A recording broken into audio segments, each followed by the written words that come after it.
हाँ जी, very good morning dear students. हम अल्कोहल एंड फिनोल चैप्टर को कंटिन्यू कर रहे हैं। कल लास्ट टाइम हमने जो लास्ट में पढ़ा था वो हमने फिनोल की नाइट्रेशन को पढ़ा था। डिल्यूट नाइट्रिक एसिड के साथ और कॉन्सेंट्रेटेड नाइट्रिक एसिड के साथ हमने जो था रिएक्शन करा था फिनोल का। तो फिनोल के इलेक्ट्रोफिलिक सब्स्टिट्यूशन रिएक्शन जो है वो आगे कंटिन्यू करते हैं। तो हमारे पास जो फोर्थ रिएक्शन है फिनोल का, that is Friedel craft alkylation. Phenol को एक अल्काइल हैलाइड के साथ ट्रीट कीजिए तो ये जो हैलाइड है डेफिनेटली ये यहाँ से एच या पैरा पोजीशन से जो H है उसके साथ ज्वाइन करके HCl बन के एलिमिनेट हो जाएगा और H को सब्स्टिट्यूट करेगा CH3। ठीक है, तो क्लोरीन के ऊपर नेगेटिव चार्ज है और CH3 के ऊपर पॉजिटिव चार्ज है। तो पॉजिटिव चार्ज ने हाइड्रोजन पॉजिटिव चार्ज को सब्स्टिट्यूट कर दिया, तो CH3 पैरा और ऑर्थो पे मिल जाएगा। ये क्रिजोल्स होते हैं, कॉमन लैंग्वेज में इनको क्रिजोल्स कहा जाता है। वैसे आप मिथाइल फिनोल कह सकते हैं। तो नंबरिंग फिनोल से शुरू करनी, OH से शुरू करनी है, मतलब 1 2 3 4। 4 पे मिथाइल फिनोल या 2 पे मिथाइल फिनोल। 2 मिथाइल फिनोल को ऑर्थोक्रिजोल कहते हैं और 4 मिथाइल फिनोल को पैराक्रिजोल कहते हैं। पैराक्रिजोल हमें मेजर मिल रहा है, मेजर मतलब लार्जर क्वांटिटी में मिल रहा है, और ऑर्थोक्रिजोल हमें माइनर क्वांटिटी में मिल रहा है। उसका मोस्ट प्रॉब्ली जो रीज़न होता है स्टीरिक हिंड्रेंस होता है। इनके इलेक्ट्रॉन एक दूसरे को रिपेल करते हैं, तो ऑर्थो पोजीशन पे आपको जो है क्रिजोल जो मिलेगा वो लेसर क्वांटिटी में मिलेगा। ठीक है, और इसका एक और भी रीज़न है कि जो इसमें हम कैटलिस्ट यूज़ कर रहे हैं एनहाइड्रस एल्युमिनियम क्लोराइड, ये भी ऑक्सीजन एटम के साथ उसके लोन पेयर ऑफ इलेक्ट्रॉन को एक्सेप्ट कर लेता है, मतलब कोऑर्डिनेट कर लेता है, कोऑर्डिनेट बॉन्ड बना लेता है। तो उसकी वजह से ऑर्थो पोजीशन पे इनकी स्टीरिक हिंड्रेंस जो है बहुत ही ज़्यादा इंक्रीज़ कर जाती है। तो ऑर्थोक्रिजोल हमें कंपैरेटिवली जो है वो लेसर क्वांटिटी में मिल जाएगा। बहुत ही इम्पॉर्टेंट रिएक्शन है। इसका नाम फ्रीडल क्राफ्ट अल्काइलेशन है। ये किसी साइंटिस्ट के नाम पे, दो केमिस्ट के नाम पे हैं, फ्रीडल और क्राफ्ट। ठीक है, आपने इसको किसी हवाई जहाज़ का नाम नहीं समझ लेना। ओके, तो ये था हमारा फोर्थ रिएक्शन फिनोल का।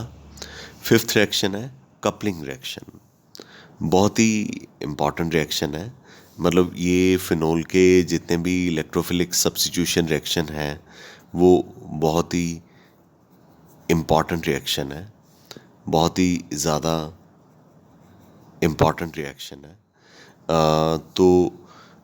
इसमें फिनोल को बेंजीन डाइज़ोनियम क्लोराइड के साथ ट्रीट करते हैं। pH 9 to 10 जो है ये वीकली बेसिक मीडियम होता है। तो फिनोल जब बेंजीन डाइज़ोनियम क्लोराइड, पीछे मैंने बेंजीन डाइज़ोनियम क्लोराइड इसी मतलब पिछली वीडियोस में जो 10 लेक्चर हो चुके हैं उसमें मैंने बेंजीन डाइज़ोनियम क्लोराइड का नाम, बेंजीन डाइज़ोनियम क्लोराइड कैसे है ये बताया था कि ये बेंजीन है, 2 नाइट्रोजन है, नाइट्रोजन को पहले एजो कहते थे तो डाई एजो हो गया। नियम इसलिए लग गया क्योंकि ये सॉल्ट है और सॉल्ट जो होते हैं उनमें हम ईएम लगाते हैं, जैसे सोडियम क्लोराइड हो गया, पोटाशियम क्लोराइड हो गया, एल्युमिनियम क्लोराइड हो गया। तो ये बेंजीन डाइज़ोनियम क्लोराइड है, फिनोल के साथ रिएक्ट करेगा 9 to 10 pH पे, यानी कि वीकली अल्कलाइन सॉल्यूशन में HCl जो है एलिमिनेट हो जाएगा और ये दोनों आपस में ज्वाइन कर जाएंगे। आपके पास 4 हाइड्रोक्सी एजो बेंजीन आ जाएगा जो कि एक ऑरेंज कलर का डाई होता है। तो इसका मतलब हमें इसमें एक डाई मिल जाता है, ऑरेंज कलर का डाई मिल जाता है। तो इसका जो यूपिक नेम है दैट इज़ 4 हाइड्रोक्सी एजोबेंजीन। ठीक है, तो यहाँ पे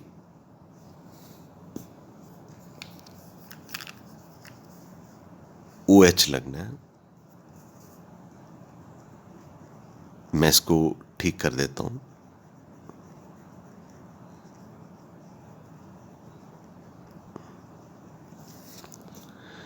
क्योंकि आप देख सकते हैं कि HCl तो बाहर निकल गया है, तो इस बेंजीन के साथ OH था।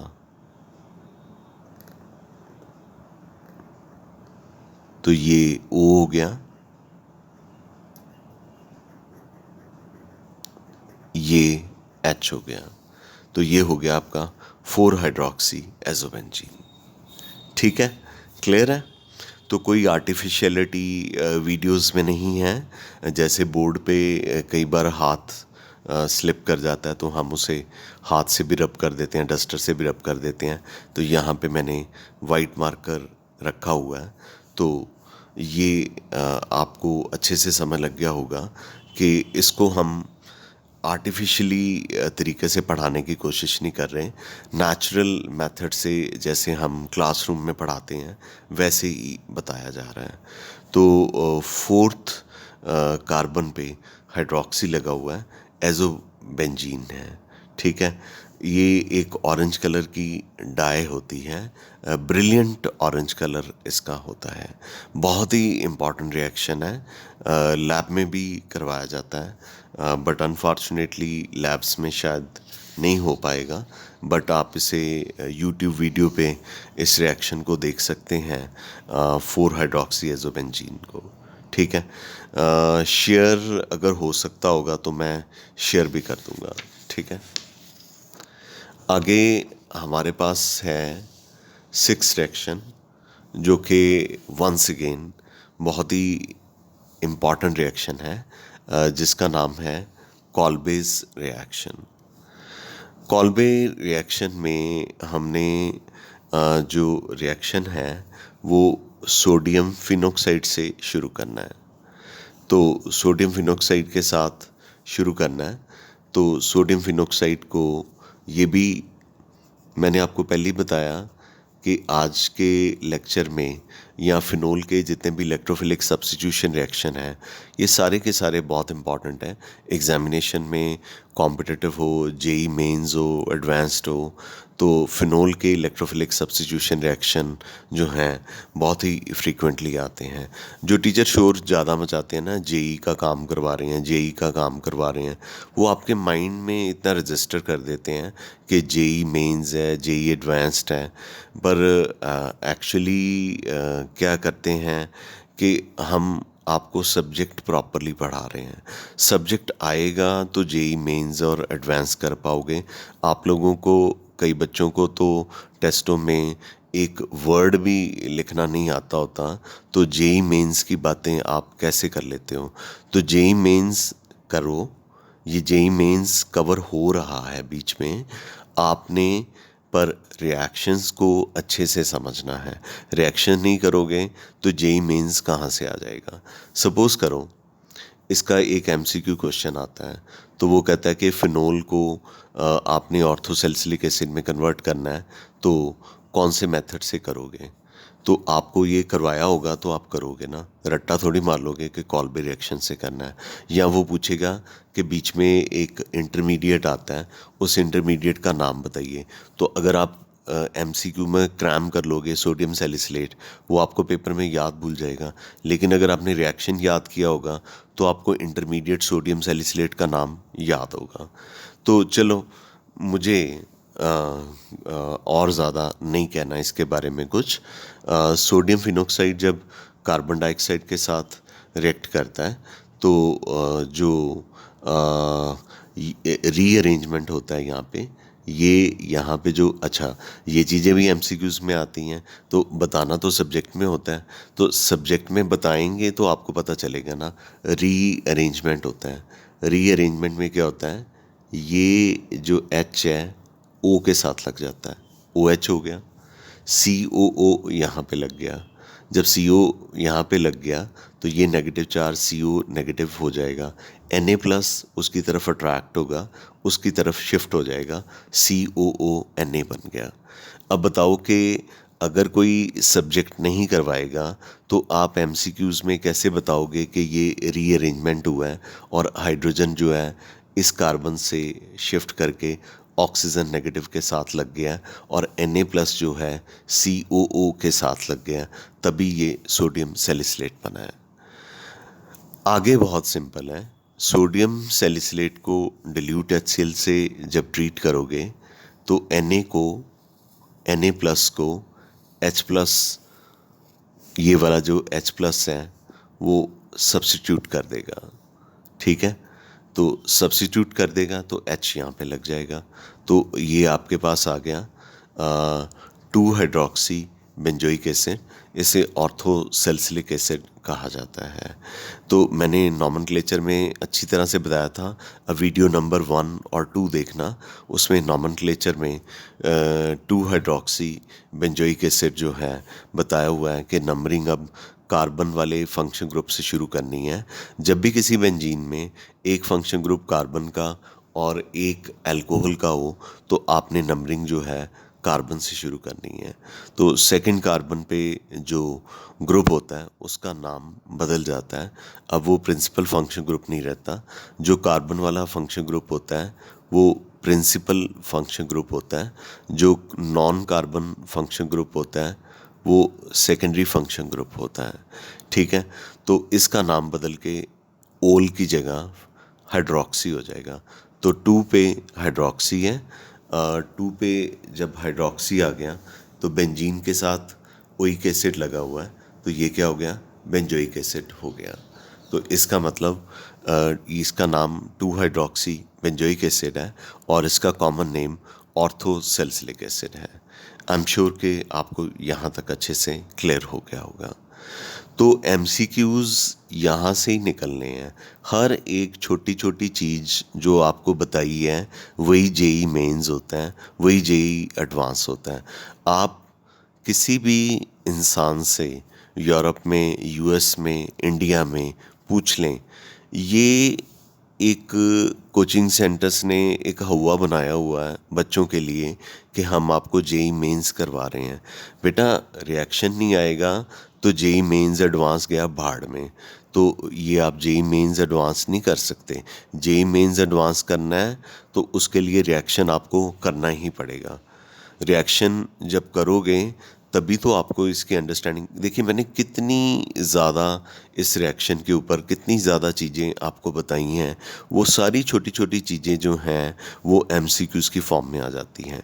अब मैं आपको एक और चीज़ बता दूं, कॉल्बे रिएक्शन के लिए प्रेशर हमेशा 4 to 7 एटमॉस्फेयर होता है, ये मोस्ट इम्पॉर्टेंट है, ये याद करना है। जैसे वो रिएक्शन MCQs में देते हैं, सोडियम फिनोक्साइड को कार्बन डाइऑक्साइड के साथ नहीं रिएक्ट करते, कार्बन डाइऑक्साइड की जगह A लिख देते हैं, फिल इन द ब्लैंक कर देते हैं, यहाँ पे रिएक्शन कंडीशन दे देते हैं, यहाँ पे B लिख देते हैं, यहाँ पे डिल्यूट HCl लिख देते हैं, यहाँ पे C लिख देते हैं। तो ABC तो वही बच्चा कंप्लीट करेगा ना जिसको रिएक्शन सारा आता है, जिसको रिएक्शन नहीं आता उसका जेई कहाँ पे गया बताओ। You ask yourself when you are going to sleep on your bed, close your eyes for 2-3 minutes and try to remember what I have told you in my video about the JEE mains and advanced and NEET examination. You will actually realize कि sir ने जो बताया है वो ज़्यादा important चीज़ है कि आपको रिएक्शन पूरा का पूरा आना ही चाहिए। अगले रिएक्शन पे चलते हैं, 7th रिएक्शन। तो इसके लिए मैं बता दूं कि ये ऑर्थोसैलिसिलिक एसिड से ही शुरू होगा। ऑर्थोसैलिसिलिक एसिड एक कॉमन प्रिकर्सर है। प्रिकर्सर वो सब्सटेंसेस होते हैं जिनसे हम आगे फर्दर नए प्रोडक्ट्स जो हैं वो बना सकते हैं। तो ऑर्थोसैलिसिलिक एसिड को एसिटिक एनहाइड्राइड से ट्रीट करेंगे few drops of concentrated sulphuric acid की प्रेजेंस में। तो जो फिनोल का H है ये CH3CO से कंबाइन करके CH3COH बना देगा और ये O के साथ COCH3 लग जाएगा। तो ये आपके पास कंपाउंड का नाम है 2-एसिटॉक्सी बेंजोइक एसिड। मतलब ये जो ग्रुप है ये एसिटॉक्सी है, ठीक है, ये एसिटॉक्सी है।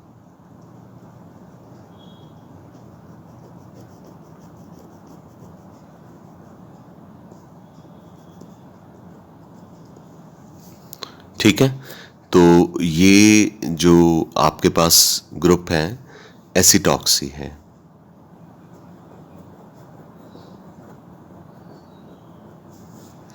Okay,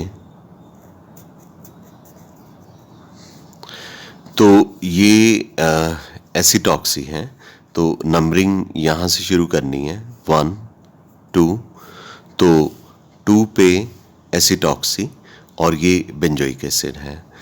you will be very much surprise to know कि आपके पास ये जो कंपाउंड बना है ये एस्पिरिन बना है। ये एस्पिरिन वही है जो मार्केट में एस्पिरिन मिलती है डिस्पिरिन के अंदर, और इसको एसिटल सैलिसिलिक एसिड भी कहते हैं और इसे आसा के नाम से भी जाना जाता है।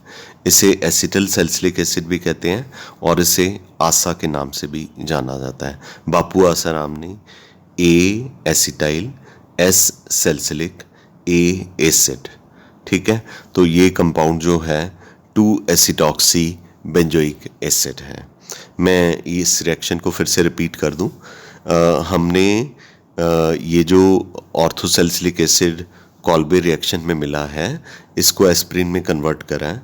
ऑर्थोसैलिसिलिक एसिड को एसिटिक एनहाइड्राइड से ट्रीट करने पे ये जो H है ये एसिटिक एनहाइड्राइड के CH3CO ग्रुप के साथ कंबाइन करके एसिटिक एसिड बना देता है, और ये जो CO है इस ऑक्सीजन के साथ लग के OCOCH3 ये ग्रुप जो है एसिटॉक्सी है।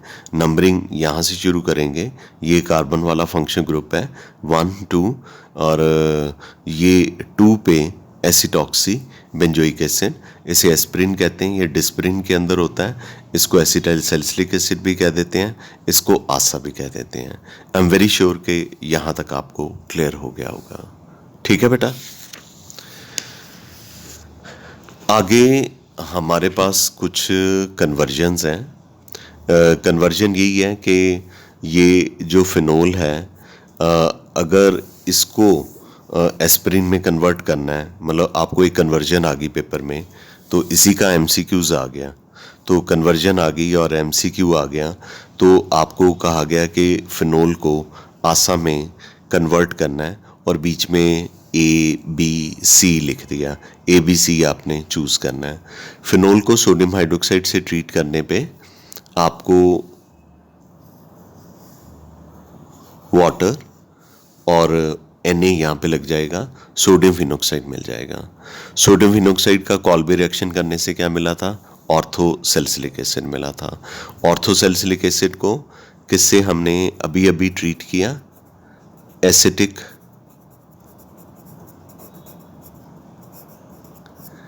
एनहाइड्राइड के साथ ट्रीट किया, ठीक है, few drops of concentrated sulphuric acid के साथ। तो आपको 2-एसिटॉक्सी बेंजोइक एसिड, एस्पिरिन या एसिटिल सैलिसिलिक एसिड या आसा जो है वो मिल जाएगा। ठीक है, ये एक कन्वर्शन है।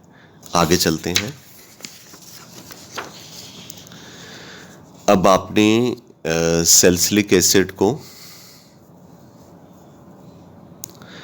सेलोल में कन्वर्ट करना है। अगर सैलिसिलिक एसिड को सेलोल में कन्वर्ट करना है, जो कि एक इंटेस्टाइनल एंटीसेप्टिक है, तो इसे फिनोल के साथ ट्रीट कर दीजिए फास्फोरस ऑक्सी क्लोराइड की प्रेजेंस में। तो डेफिनेटली H और OH कंबाइन करके वाटर बना देंगे। ये ग्रुप जो है इनके साथ लग जाएगा COOC6H5। इसे फिनाइल सैलिसिलेट कहते हैं या सेलोल कहते हैं। ये एक इम्पॉर्टेंट कन्वर्जन है, तो इसको आपने लर्न करना है। इसी तरह से जैसे आपने सैलिसिलिक एसिड को सेलोल में कन्वर्ट किया, आप सैलिसिलिक एसिड को मिथाइल सैलिसिलेट में भी कन्वर्ट कर सकते हैं। तो इसके लिए आपको सल्फ्यूरिक एसिड की फ्यू ड्रॉप्स यूज़ करनी है। तो वंस अगेन जैसे इसमें किया था, ठीक है, तो आपको यहाँ पे भी वैसे ही करना है। तो आपको मिल गया बेंजीन के ऊपर OH COOCH3। तो ये जो कंपाउंड है मिथाइल सैलिसिलेट है।